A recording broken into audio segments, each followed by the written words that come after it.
안녕하세요. 반갑습니다. 말씀을 사모하는 여러분, 성경을 하루 한 장 내지 두 장 읽어서 성경을 통독하는 이 프로그램 이 방에 찾아오신 여러분들을 환영합니다. 아, 오늘은 믿음에 관한 문제를 좀 생각해 보기를 원합니다. 믿음이란 무엇일까? 그리고 현실은 어떻게 믿음으로 극복해 나가야 할까? 현실과 믿음과의 그 거리는 얼마나 먼가?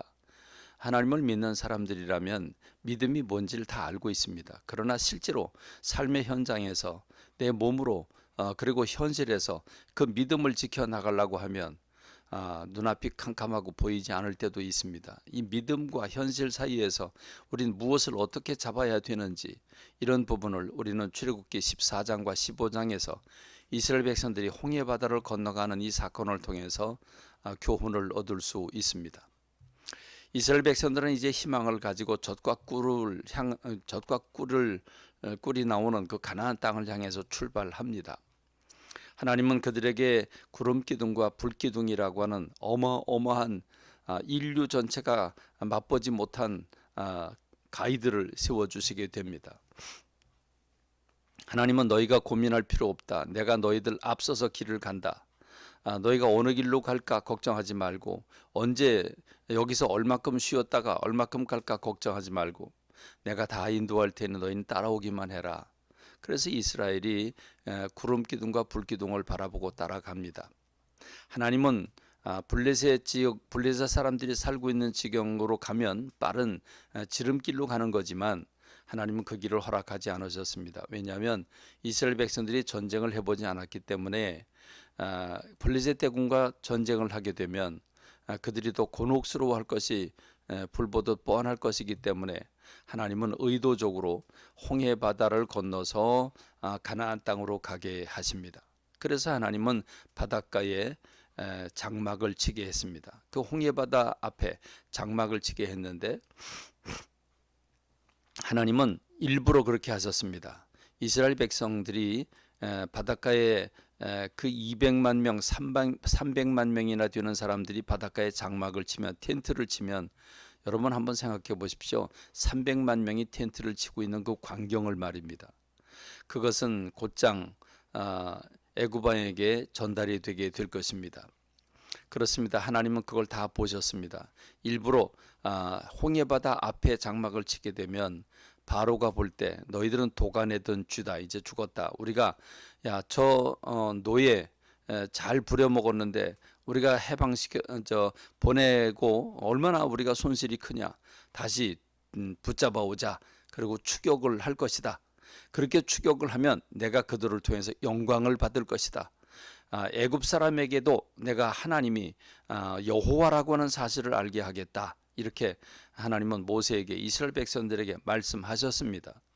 그러므로 이스라엘 백성들에게 이 홍해 바다 앞에 텐트를 치게 하는 이유가 무엇인지를 알려주셨습니다. 자, 그러자 주님의 말씀대로 바로는 실제로 그 정보를 들었고 저들은 이제 도간에 든 쥐라고 판단하고 600병거를 거느리고 모든 장수들을 다 거느리고 그리고 이스라엘을 말을 타고 추격을 합니다. 그러니 이스라엘 백성들이 뒤를 바라보니 지금 이집트 군대가 뽀얀 먼지 구름을 일으키면서 요란한 말발굽 소리와 함께 달려오고 있는 것 아니겠습니까? 그렇습니다. 하나님은 분명히 말씀하셨습니다. 젖과 꿀이 흐르는 땅으로 보내주신다고. 그리고 너희들은 구름 기둥과 불 기둥만 보고 따라오라고. 그리고 주님이 홍해 바다 앞에 텐트를 치라고 그래서 다 순종하고 쳤습니다. 그런데 앞에는 바다로 가로막혔고 좌우나 우로는 갈 길이 없고 뒤로는 애국 군대가 쳐들어오고 있는 이 상황이 연출되었으니 여러분 한번 생각해 보시죠. 이게 아연실색할 만한 거 아니겠습니까? 믿음은 그 젖과 꿀이 흐르는 땅을 향해서 구름 기둥과 불 기둥을 보고 따라가면 되는데 현실은 이제 애굽 군대로 말미암아 순식간에 죽임을 당하게 되는 어려움이 눈앞에 오게 된 겁니다. 그래서 이스라엘 백성들은 심히 두려워 떨면서 하나님 앞에 부르짖어 기도할 뿐만 아니라 모세를 향해서는 얘기를 합니다. 너희가 어째서 우리를 여기까지 불러내서 여기서 우리를 죽게 만드느냐? 우리가 뭐라고 그랬어? 애굽에 있을 때 그랬잖아. 우리 내버려 두라고. 우린 차라리 애굽 왕을 섬기겠다고. 자, 생각해봐라. 애굽 왕을 섬기는 것과 여기서 죽는 것과 어느 것이 나으냐? 네가 볼 때는 어느 게 나으냐? 그러면서 모세를 향해서 원망을 하기 시작을 하죠. 그러나 모세는 얘기를 합니다. 너희는 오늘 가만히 서서 하나님께서 너희를 어떻게 구원하시는가 구경만 해라. 서서 보기만 해라. 하나님이 싸우실 것이다. 너희들은 가만히 있어라. 그리고 지팡이를 들어서 이제 홍해바다를 향할 때 홍해바다가 갈라지게 됩니다. 마른 땅처럼 되자 이스라엘 백성들이 거기를 건너갑니다. 그리고 하나님은 이스라엘과 애국 군대 사이에 장막을 치고 그들로 쫓아오지 못하도록 막아놓습니다. 그리고 이스라엘 백성들은 홍해바다를 건너갑니다. 허겁지겁 건너가고 다 건너간 다음에 이 애굽 사람들이 이스라엘을 쫓아서 그 홍해바다로 들어왔고 다 들어왔을 때 하나님 물을 합합니다. 이스라엘 백성들은 홍해바다를 건너갔고 애국 군대가 그 중간에 왔을 때 물을 합함으로 말미암아 그들은 그 유명한 장소들과 어마어마하게 많은 군사들이 거기서 다 매몰돼 버리고 말았습니다. 그 바다에 침수가 돼 바다에 빠져서 다 죽게 돼 버리고 만 것이죠. 그래서 이스라엘 백성과 모세 그리고 미리암이 하나님을 찬양하는 얘기가 15장에 나옵니다.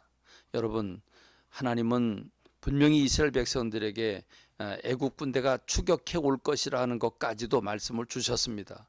그런데 이스라엘 백성들은 현실을 붙잡았습니다. 우리는 하나님의 말씀을 붙잡을 것인가? 믿음이란 무엇인가? 지금 눈앞에 보이지 않아도 하나님의 말씀을 붙잡는 것이 믿음이라고 하는 사실을 이 홍해바다 사건을 통해서 보여주고 있는 것입니다. 지금 눈앞에 보이지 않아도 지금 다 막혀 있어도 그리고 사방에 길이 없어도 하나님의 말씀하셨으면 이루어진다. 하나님 말씀하셨으면 뜻이 계시다. 그걸 믿고 기다리고 그걸 믿고 감사하고 평안하고 주님을 찬양하는 것이 진짜 믿음인 줄로 믿습니다. 믿음이 무엇인지 현실과 믿음 사이에서 우리가 어떻게 해야 되는지 여러분 우리 모습을 다시 한번 스스로 돌이켜보고 믿음 가운데 서는 저와 여러분 되기를 간절히 소망합니다. 감사합니다. 말씀을 맺겠습니다.